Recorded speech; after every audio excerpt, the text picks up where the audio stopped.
Get ready to hear the truth about America on a show that's not immune to the facts with your host, Dan Bongino. All right, welcome to the Dan Bongino Show. Producer Joe, how are you today? What's next, Dano?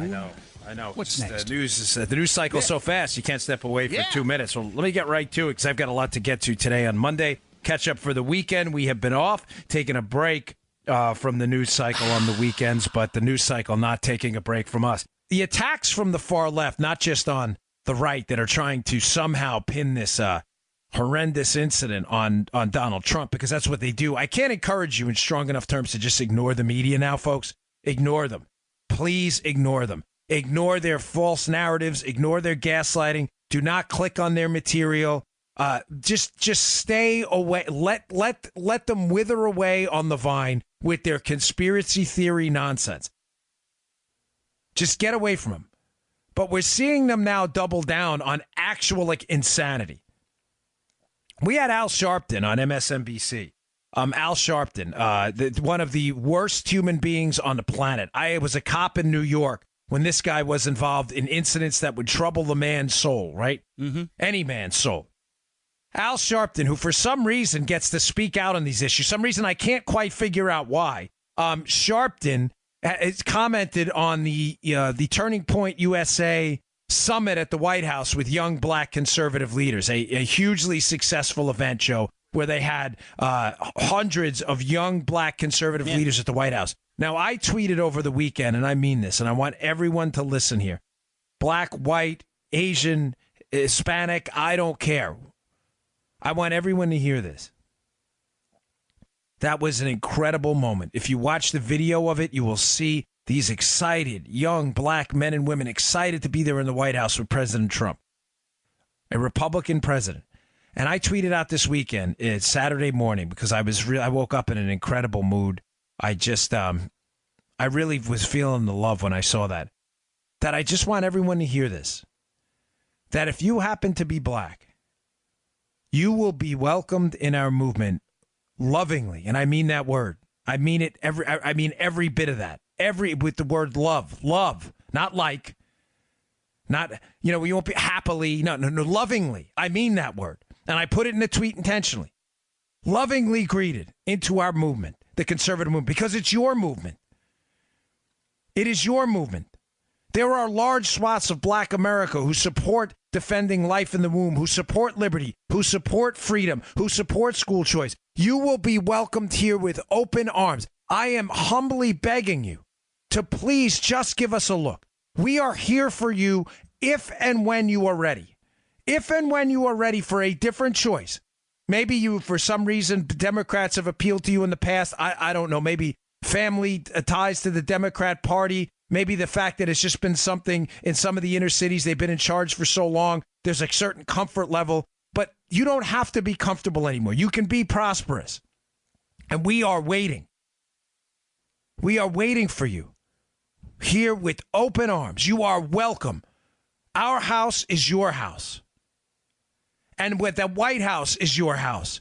And it was such an incredible moment. I'll get to Sharpton in a minute. I didn't forget. Mm-hmm. But it was such an incredible moment, Joe, to see President Trump greeting the next generation of young black leaders in our movement and in the country's movement and saying, hey, how many of you here want to be president? And every hand goes up in the room, right? Every hand. And he looks at them and says, you and you and you can all be president. We have a couple presidents probably in this room. What a refreshing, incredible moment. But of course, that wasn't good enough for the left. And it certainly wasn't good enough for that phony fraud, Al Sharpton, who instead of celebrating a moment where young black leaders were invited to the White House, to share this moment with the President of the United States, what does he do? He's got to attack them, claiming it was some kind of they were props. Right. Think about this. I want you to listen. If you were in that meeting, I heard it. If you weren't in that meeting, but you wanted to be there, or if you're thinking about being in that meeting in the future where Donald Trump has people back at the White House who are young and black and conservative, think about what Al Sharpton, this fraud, this fake, phony fraud, think about what he thinks of you. Yes, you.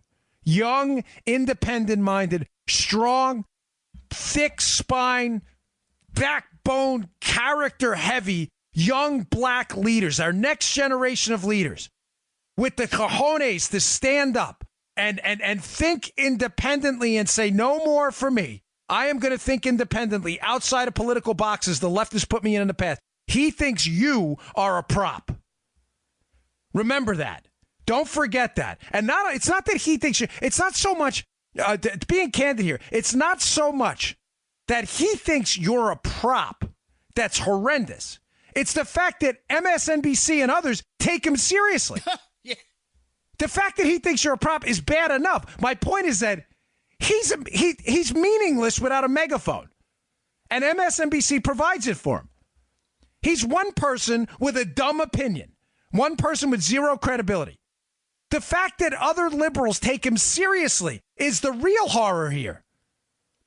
I want you to remember this, and I mean this. You will be loved here. You will be respected for who you are, not the melanin component of your skin. While the other side that claims to be fighting for, quote, your values thinks you're a prop because you had the nerve and the guts and the spine to go to the White House and stand up for what you believe are your values, independent of any indoctrination process by the left. Gross. Again, more gross comments from the far left, which treats African-American voters, black voters, treats Hispanic voters, and Asian voters like props. Folks, they're in a panic. They are in a panic. Make no mistake. The left is freaking out right now because black approval of Donald Trump is going up. Hispanic approval of Donald Trump has stayed steady and has gone up in certain areas. They are in a complete freak-out meltdown right now because if they lose, Joe, even 4 or 5% of the black vote and Hispanic vote, and Donald Trump in this 2020 reelect takes record numbers of black voters for the Republican Party, the Democrats will be relegated to a minority party forever. There will be nothing left. They will be a coastal party full of coastal elites and academics and Hollywood types, and that will be it. They are already losing working class voters of all races, colors, creeds, and sexes. They are already losing that. But now they are terrified that they are going to be seen as the party of environmental rich guys, Joe, and jet-setting coastal elites, and they are going to lose black America too. They are in a panic. Therefore, they have to unleash Al Sharpton on everybody. I know what this means to you too, Joe, and I know because Joe, and not that I want to bait Joe into this, and I got a lot to get to, folks, but this is a sensitive topic to me. You know, I grew up in New York. Joe has lived in Maryland most of his life, where Maryland has the largest population of black voters anywhere in the country. They have the wealthiest, largely black county in the entire country, in Prince George's County, Maryland. There are a number. Think about the successful black men that have come from Maryland. Ben Carson, just a recent example. Maryland is an extremely diverse state in the actual sense of the word, not the liberal sense of the word where it's meaningless. What I mean by that is liberals only think of skin color. Right. We don't think of that. We think of diversity in terms of socioeconomic status. We think of diversity in terms of political views, religion. I mean, skin color is obviously a factor, too, given the country's history with race, but not the way the left thinks about it. The left wants to say black must be Democrat. Why? Because you're props. You have to be Democrat. We don't believe that. And to see this awakening in the black community, where people, I mean, even in Maryland, where Governor Larry Hogan, a Republican, granted, again, not the greatest conservative in the world, I get it, but far, far better. And think about this, ladies and gentlemen. In Maryland, the state with the largest percentage of black Democrats anywhere in the country, there is a black man running for governor on the Democrat side, Ben Jealous. I don't know Ben Jealous. I don't know if he's good or bad guy. I've only followed some of his insane tax policies. And Larry Hogan, who is running on a Republican ticket, is enjoying historic approval, which says to me that this silly box the left wants to put minority voters in, that you will be judged exclusively by your skin color. We are breaking that monopoly. And gosh, I'm telling you, it almost brings a tear to my eye to see it happen. You will be welcomed with open arms here, with love and appreciation and understanding. My last point. You will be welcomed with open arms because of who you are. Not because of the melanin component of your skin. Because of nothing else other than because who you are. As a father, a mother, an employee, a lover of liberty, a lover of this country, a veteran, a union worker, a non-union worker, white collar, blue collar, soccer mom, soccer dad, baseball mom, baseball dad, whatever it may be. Your skin color is entirely irrelevant to us, but matters as it's the only thing that matters to the left. You will be welcomed here because of you are, not because of your skin color.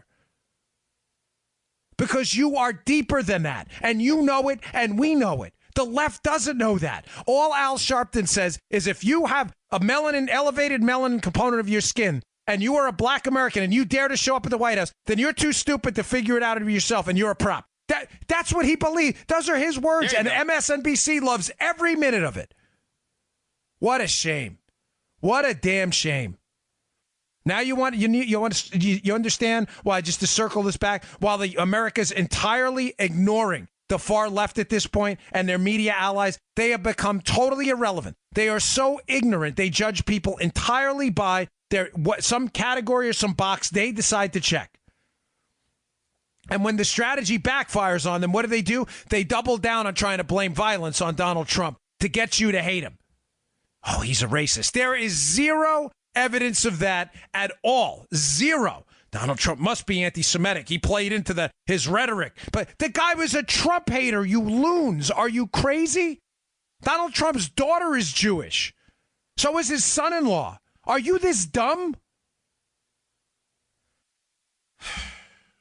It's frustrating, man. I know it frustrates you because I know when you and I used to do the show in the basement when we first started, we only had a couple hundred listeners. Joe and I got into a conversation about this once. We used to do the show just once a week.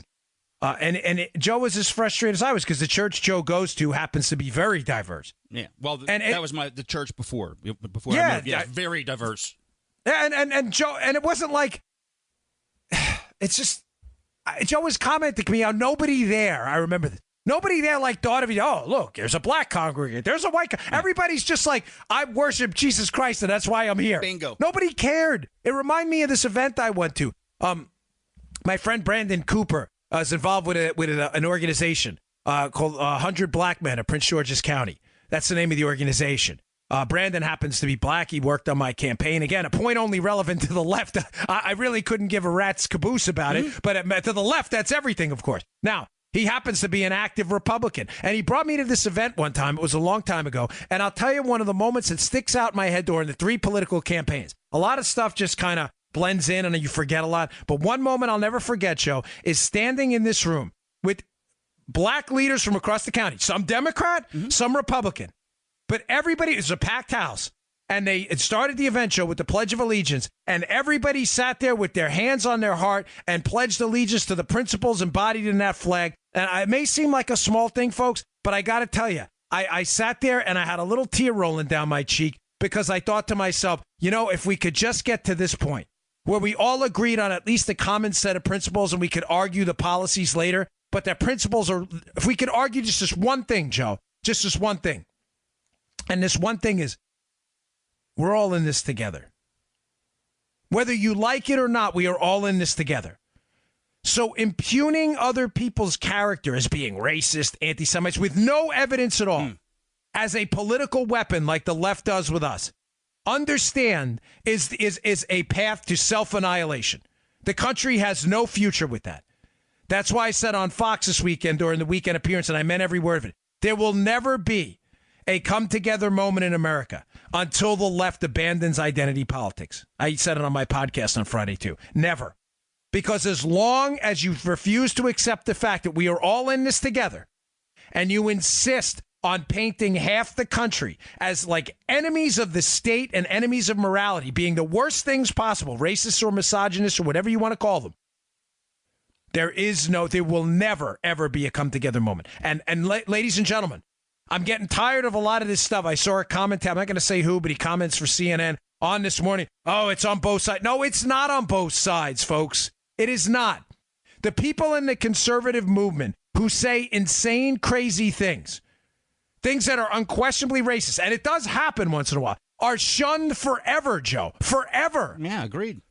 The people on the right, you know this, Joe. If Joe works at a radio station in the morning, WCBM. If someone came on your station and said, hey, blacks do this, and it's an unquestionably offensive racist statement, Joe, are they going to invite that person back? Oh, hell no. Of course not. They're going to be, you go on like a list. All right, get rid of this guy. He's nuts. Not only that, they'll probably come back with an apology later. That doesn't happen on the left. Al Sharpton goes on NBC, calls young black conservative leaders props, and yes, Al, nice work, buddy. You are the best. Can we book you tomorrow for the 9 p.m. primetime segment? It is not on both sides. It is not. It is not. I remember going to Tea Party rallies when people would put up signs that had really questionable stuff on it. And the leaders of the Tea Party rally, I remember them going up and saying, hey, we're not doing that here. This is about taxes. This is about small government. I was there. You're not going to tell me it didn't happen. And yet you go to these Antifa rallies. You just had a thing this weekend at Marsha Blackburn, Senate candidate in Tennessee on the Republican side, running against Democrat fake moderate Phil Bredesen, who's a radical leftist. You had at a Marsha Blackburn rally, Joe. They had this is not a joke, folks. This is not a sad, sick joke. This really happened. Mm-hmm. They were having a moment of silence for the 11 victims tragically taken from us this weekend in the synagogue shooting. Joe, this actually happened. At a moment of silence, far left wackos started screaming, Marsha Blackburn's a white supremacist, in a moment of silence, acknowledging the way too soon taken lives of these 11 victims in a synagogue. And you're telling me it's on both sides? No, ladies and gentlemen, I'm sorry. I don't accept that premise. I police my own language on this show. And when I say language, I don't mean police my language according to the left's terms. Mm-hmm. I police my own language as to not contribute any more to this nonsense and to try to give you a path forward. That's what this Own the Libs thing is about. It's about the exercising of political power, not violence, not aggression, not confrontation. It's about keeping these people from power until they understand that their aggressive confrontational identity politics movement is fruitless. It will go nowhere. They will have that awakening, but they will not have that awakening if they're allowed to take power. Let me point you to a quote by Bill Clinton. Bill Clinton himself. You can't change things if you don't win. That's Bill Clinton. In other words, they want to change things. Right. For the worse. But they have to win. That's what Own the Libs is about. You can't let them win. You have to keep these people out of power until they figure out that they're just disingenuous, nonsensical, horrifying, character-based attacks on us are a path to nowhere other than self-destruction. That's why you need to vote. There is just no excuse. Let me just not lose the thought that I started with. We police ourselves. We always have. I work at specific places. I do commentary at places. I know for a fact that they police themselves to make sure that they are not. I'm not saying we can't argue passionately. Don't get me wrong. Everybody knows I go on the air with an edge, and you should. But there are things you just don't say. You know why? Because they're just not right. I'm sorry. There are just things that are morally and ethically not right to say or advocate for. The left doesn't have that emergency brake. They say whatever they want. Whatever they want. Can you imagine, God forbid, me going on the air and saying, those black voters who vote for Democrats, they're just a bunch of props. They don't know any better. Oh, my gosh, you'd never be allowed on cable news against podcasts would be shut down tomorrow. But when the left says ridiculous, outrageous things like that, everybody claps. This is, man. Folks, the good news is we have political power now to limit the government and what they can do to you. That's what we believe in.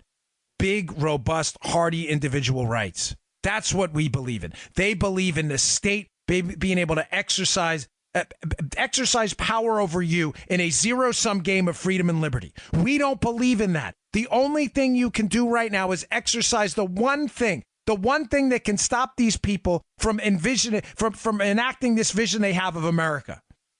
And that's keeping them from power. You have succeeded in doing it. We have held the House for a long time now. We can hold the Senate. We can hold the presidency. We can hold the governorships. But it requires you to get out and vote. Go bring 10 friends. Action matters. Talk is cheap. Talk is cheap. I voted early. Go vote. Go vote now. Go vote straight Republican until the Democrats figure it out. All right. I got a lot more to get to. But as always, I spent more time on a topic I intended to. It just means a lot to me. And I just wish we could do more. I'm obsessed with the idea of reaching out to the black community. And if I had one wish before I died, one wish, if God said to me, you know, Dan, I'm going to give you one thing, just one thing, it would be just to break the monopoly that the Democrat Party and the messaging machine has on the black community. This monopoly through the media, through political leaders. It would just be to break the monopoly and be able to crack through and just say, you are welcome here with open arms, with love, man, love, real love. We want you. We need you. And it's not for political power because we want to limit what we want to take power and stop the government from doing things to you. There's a difference. It's not. It's for the advancement of big R rights and individual liberty. Individual liberty and big R rights given by God cannot coexist at the same time of little r rights and rights granted by the state. It can't. Those are two conflicting ideas. We want to stop the government from doing things to you and give that liberty, your money, your school choice, your freedom, your healthcare freedom back to you. That is not about power. That's anti-power. That is anti-concentrated power. That's diffuse power through individual liberty. That's what we want to do for you. I just wish the black community saw that.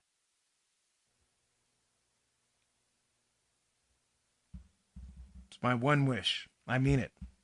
It's my one wish. It's not any shallow, crappy stuff like, can I have eternal life? Can I have good looks? Everybody knows I have a cinder block head.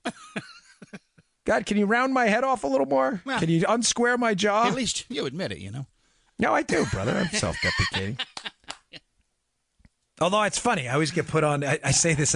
I get put on these conservative. It's a couple times. You can look it up, like the most beautiful lists for conservative. And I always laugh. I'm like, man, really? You sure they really dumbed down the standards there? I got like scars all over my face. I'm like a total train wreck. That's pretty man. cool, though. You know? Yeah, it is funny. My wife always laughs. I mean, obviously, I'm being a little silly. My wife and I think differently. I mean, my wife's the most beautiful woman on the planet, but yeah, if there was one wish, I mean it. That's what it would be. If we could just crack small percentages into the black community, get them to see the liberty and then the enhancement and the prosperity we want to bring, the world would change big time. All right, folks, thanks again for tuning in. Please subscribe to the show on iTunes, on SoundCloud, iHeart. It matters to us, helps us move up the charts. It is all free, and we really appreciate your support of the show. It's been moving up the charts big time, so thank you very much. I'll see you all tomorrow. You just heard the Dan Bongino Show. Get more of Dan online anytime at conservativereview.com. You can also get Dan's podcasts on iTunes or SoundCloud. And follow Dan on Twitter 24/7 at DBongino.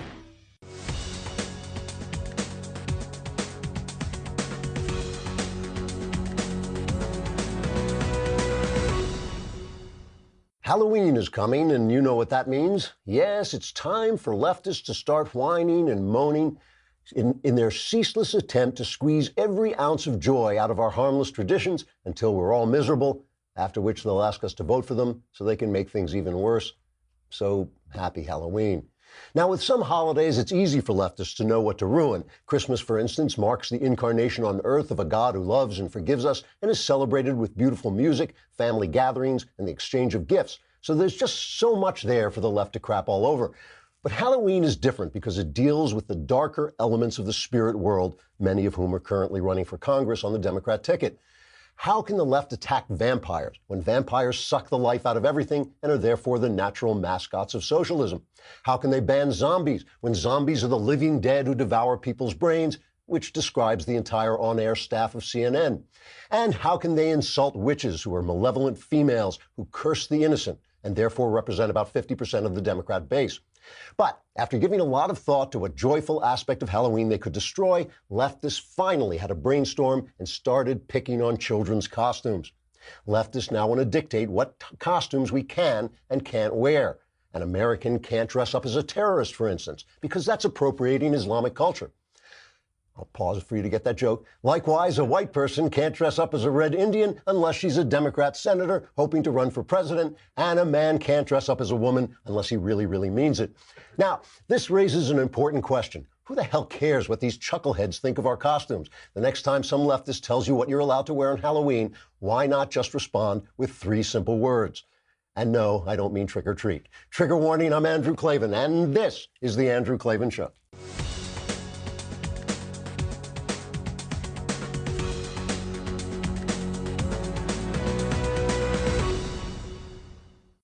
PETA, which stands for people who are absolutely out of their ever-loving minds and really need to get some form of therapy and then a useful job, all right, has now declared that milk is the perfect drink for white supremacists.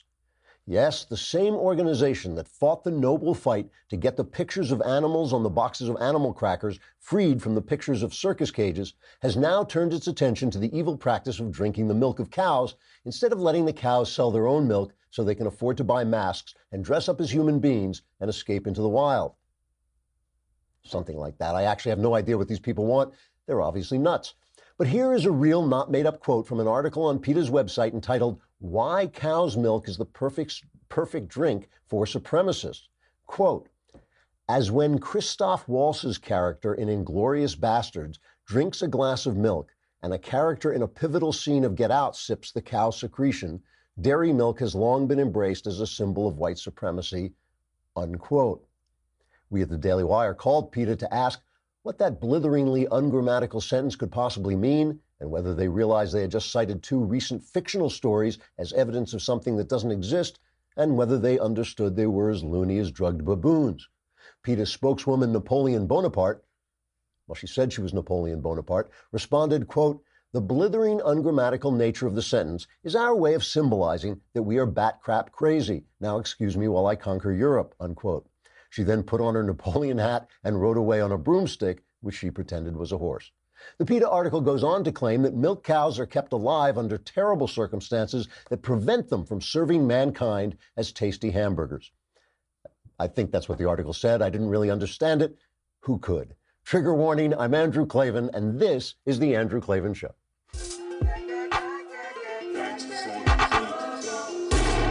This is The Klavan Show.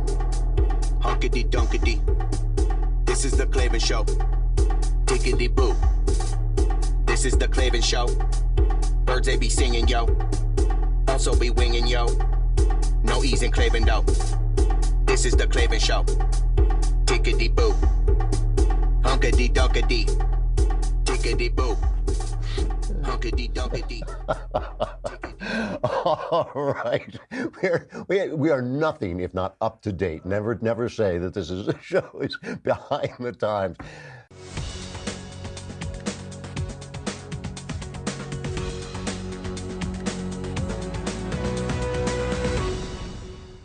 With the midterms fast approaching, Democrats are searching for new ways to convince voters to reject Republican peace and prosperity in favor of hysterical panic. The Democrats have been testing out new campaign slogans like, "Sure, you have a job now, but Trump called a porn star horseface." And, "Yes, you can afford a vacation this year, but look, there's a crying Mexican baby." Democrat spokesman Canny Navish told reporters, quote, "We feel we have a secret weapon this year in Donald Trump, who's rude, boorish, insulting, and doing an absolutely spectacular job as president of the United States." Of course, we're hoping people will overlook that last part. unquote. Navish says if he can get voters to concentrate on Trump's personal failings, he should be able to make them give up the excellent economy, rational foreign policy, and dedication to the rule of law that has marked this administration. After that, they hope to get people to give up their iPhones because Steve Jobs was a jerk, give up their cars because Henry Ford was a bigot, and tear up the Constitution because Thomas Jefferson slept with one of his slaves. In a memo to his staff, spokesman Navish wrote, quote, "If we can convince Americans to judge people by their flaws instead of their accomplishments, we will ultimately find ourselves without prosperity, technology, and freedom. Then we'll have reached peak leftism," unquote. Democrat insiders say their strategy is meant to appeal mostly to women who are overly emotional, easy to frighten, and immune to reason once they get upset. Of course, that's only true of left-wing women, and of course, it's also true of left-wing men. So maybe the whole man-woman thing is not the point here. As Navish said in a pep talk to his campaign workers, quote, "The country is doing great, but we're not in power, so let's get out there and spread some hysteria so people will make the mistake of voting for us," unquote. And come to think of it, that statement might make a good Democrat campaign slogan in itself. Trigger warning, I'm Andrew Klavan, and this is The Andrew Klavan Show. I feel hunky-dunky, life is tickety-boo. Birds are winging, also singing hunky-dunky-doo. Ship-shape, tipsy-topsy, the world is zippity-zing. It's a wonderful day, hurrah, hooray! It makes me want to sing. Oh, hurrah, hooray!